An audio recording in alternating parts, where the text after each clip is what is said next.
ከፈሪሳውያን ወገን የአይሁድ አለቃ የሆነ ኒቆዲሞስ የተባለ አንድ ሰው ነበረ።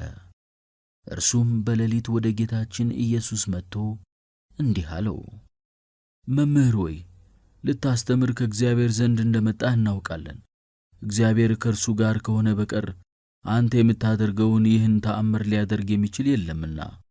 ጌታችን ኢየሱስም መልሶ እውነት እውነት እልሃለሁ፣ ዳግመኛ ያልተወለደ ሰው የእግዚአብሔርን መንግሥት ለማየት አይችልም አለው። ኒቆዲሞስም ሰው ከሸመገለ በኋላ ዳግመኛ መወለድ እንደምን ይችላል? ዳግመኛ ይወለድ ዘንድ ወደ እናቱ ማኅፀን ተመልሶ መግባት ይቻላልን? አለው። ጌታችን ኢየሱስም መልሶ እንዲህ አለው፣ እውነት እውነት እልሃለሁ፣ ዳግመኛ ከውሃና ከመንፈስ ቅዱስ ያልተወለደ ሰው ወደ እግዚአብሔር መንግሥት ሊገባ አይችልም። ከሥጋ የተወለደ ሥጋ ነውና ከመንፈስም የተወለደ መንፈስ ነውና። ስለዚህም ዳግመኛ ልትወለዱ ይገባችኋል ስላልሁ አታድንቅ። ነፋስ ወደ ወደደው ይነፍሳልና ድምፁንም ትሰማለህ፣ ነገር ግን ከየት እንደሚመጣ ወዴትም እንደሚሄድ አታውቅም። ከመንፈስ የሚወለድ ሁሉ እንዲሁ ነው። ኒቆዲሞስም መልሶ ይህ ሊሆን እንዴት ይቻላል? አለው።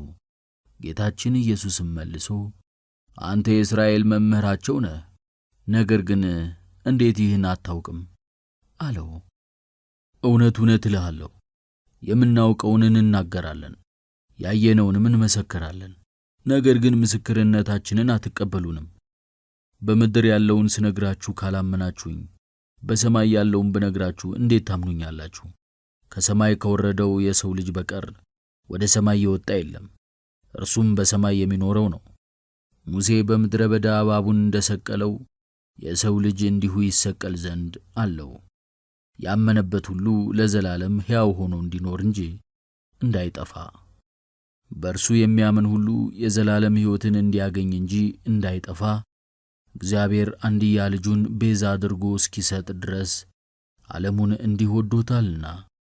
ዓለም በእርሱ ይድን ዘንድ ነው እንጂ በዓለም እንዲፈርድ እግዚአብሔር ልጁን ወደዚህ ዓለም አላከውምና።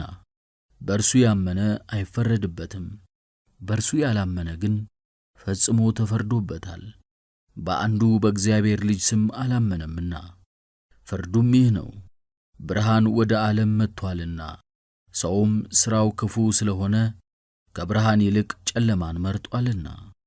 ሥራው ክፉ የሆነ ሁሉ ብርሃንን ይጠላልና፣ ክፉም ስለሆነ ሥራው እንዳይገለጥበት ወደ ብርሃን አይመጣም። እውነትን የሚሠራ ግን ሥራው ይገለጥ ዘንድ ወደ ብርሃን ይመጣል፣ ስለ እግዚአብሔር ብሎ ይሠራልና።